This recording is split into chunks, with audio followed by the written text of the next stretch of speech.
Le ministère centrafricain du Commerce et de l'Industrie a enregistré la création de plus de 728 unités au premier trimestre de l'année 2025 et a favorisé la prévision de 2000 emplois grâce à la mise en place du guichet unique de formalisation des entreprises qui a permis de réduire de 5 jours la création de celles-ci.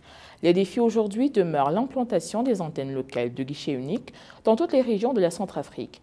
Thierry Patrick Akoloza dresse un état des lieux des efforts engagés pour faire du commerce un véritable levier de croissance économique dans un pays encore marqué par la fragilité post-crise. Il revient sur les axes stratégiques de modernisation du secteur, notamment hors exploitation minière, en s'appuyant sur les réformes administratives, la valorisation des filières agricoles et l'encouragement de l'entrepreneuriat formel facilité par les outils comme le guichet unique. Monsieur Akoloza, bienvenue sur Africa 24. Monsieur le ministre, selon la Banque mondiale, le commerce représente environ 27% du PIB de la République centrafricaine. Quel levier votre ministère active-t-il pour faire du commerce un moteur plus puissant de croissance économique, notamment hors secteur extractif? Bon, vous savez que 27%, ce n'est pas rien. 25%, c'est quand même un chiffre qu'on peut dire que le commerce apporte une importance dans les recettes de l'État. Mais aujourd'hui, nous travaillons pour que ce secteur-là puisse se développer. Vous savez que les échanges commerciaux représentent ce potentiel que vous avez annoncé, mais nous travaillons pour que cela augmente, pour apporter de la plus-value, notamment dans le cadre de l'industrialisation du pays, parce que vous savez que nous importons plus de produits, cela joue aussi sur les flux commerciaux. Donc, nous travaillons en cela pour que le secteur du commerce puisse connaître une nette amélioration et créer de la richesse. Le commerce informel représente environ 70% de l'activité commerciale en RCA. Cela échappe largement à la fiscalité nationale. Disposez-vous d'un plan pour intégrer progressivement ce secteur dans l'économie formelle sans le pénaliser? Vous avez parfaitement raison. Le secteur informel prend une proportion, mais je pense que nous ne ménageons aucun effort pour travailler à ce que ces compatriotes qui sont dans l'informel basculent dans le formel. Et d'ailleurs, nous avons pris beaucoup d'engagements, nous avons pris des initiatives dans ce sens, en commençant par la sensibilisation.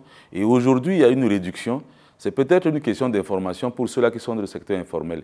Nous leur avons expliqué que venir dans le formel n'est pas une chose compliquée. Avec la réduction des formalités de création d'entreprises, le fonds de garantie qui a été mis en place, mais son opéralisation est en train de se concrétiser.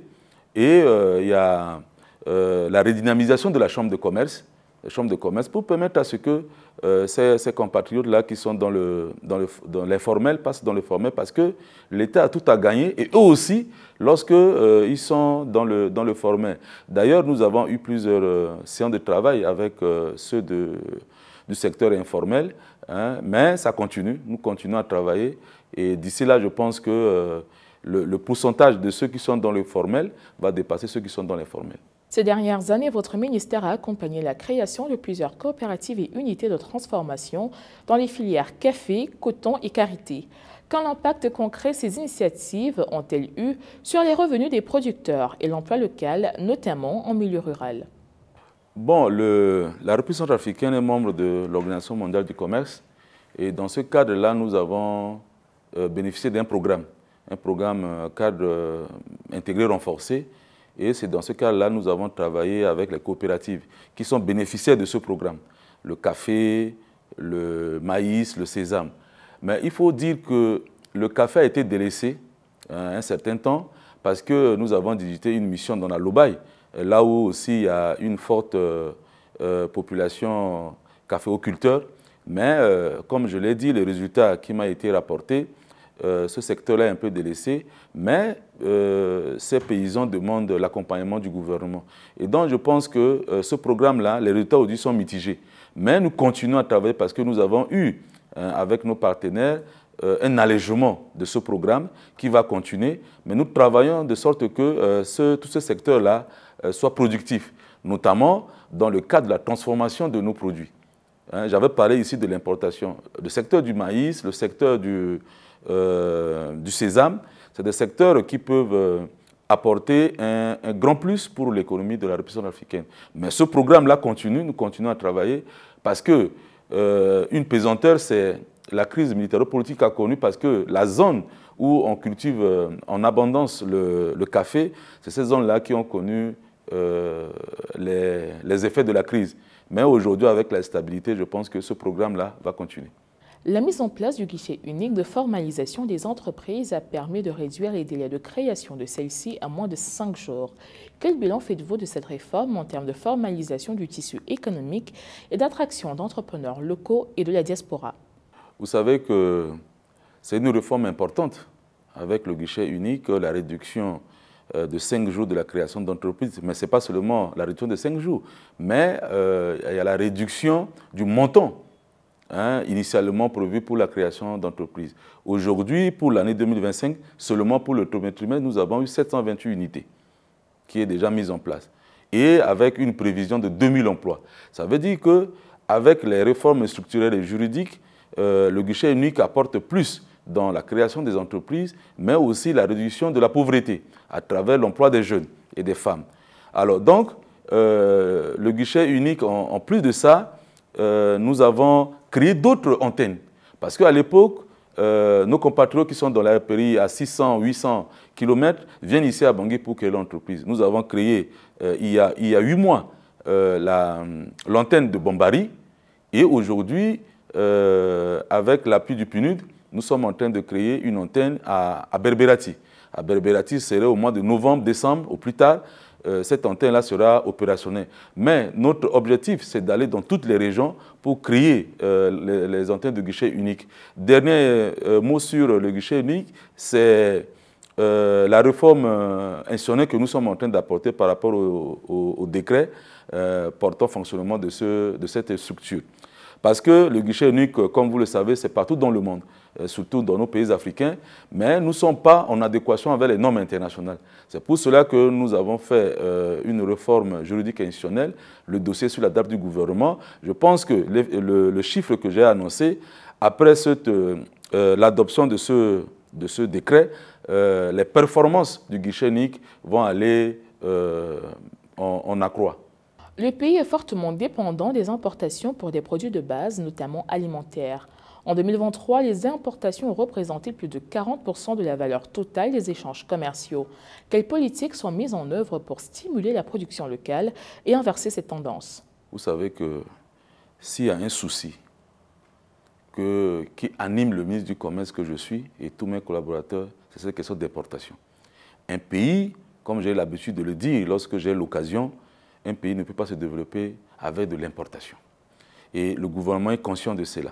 C'est pour cela que nous avons un programme dans le cadre de renforcement du secteur industriel, de la gouvernance industrielle. Mais en ligne de mire, la création des zones économiques spéciales. La création de ces zones permettront aux entreprises, que ce soit nationales et internationales, de s'y installer. D'ores et déjà, nous avons un site pilote déjà identifié. Nous avons des partenaires qui ont pris des engagements de principe pour nous faire l'étude de faisabilité. Et je pense que si ce processus-là ne connaît pas un coup d'arrêt, d'ici 1 an, 2 ans, je crois que la transformation de nos produits locaux sera une réalité pour réduire l'importation. Vous voyez, nous importons le surgelé ici, chez nous. Nous importons des mangues pour faire du jus, alors que la République africaine produit des mangues. Et moi, je ne peux pas comprendre que nous dépendons entièrement de l'importation. C'est vrai que nous sommes un pays d'interland, nous ne sommes pas à côté de la mer, mais nous ne pouvons pas aussi croiser les bras.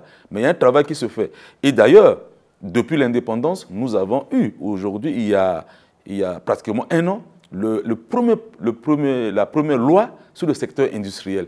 C'est une loi qui renforce l'installation des entreprises dans le cadre de l'environnement des affaires et nous travaillons à cela. Donc voilà ce que nous faisons pour cette question d'importation des produits qui nous tient à cœur. L'un des freins majeurs pour les opérateurs économiques, ce sont les coûts élevés de transport liés à la dégradation des routes et à l'enclavement. Quelles mesures ou partenariats envisagez-vous pour améliorer la chaîne logistique, notamment entre les zones de production et les marchés? Bon, le ministère du Commerce n'est pas peut-être le seul à apporter une solution à ce problème.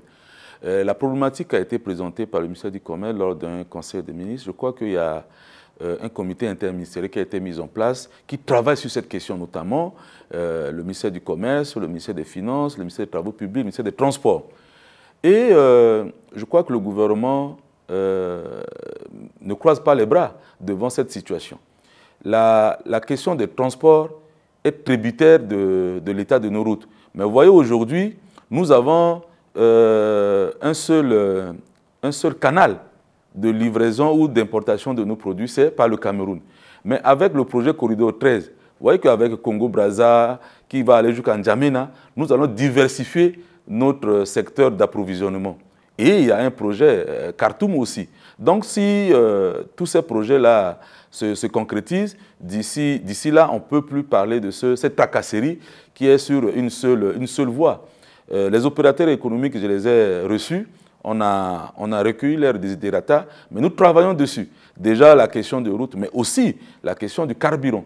La question du carburant où le gouvernement a fait un effort, même si ce n'est pas substantiel, mais c'est déjà un engagement, c'est déjà une marque de volonté du gouvernement à aller vers l'apaisement de la situation de nos transporteurs.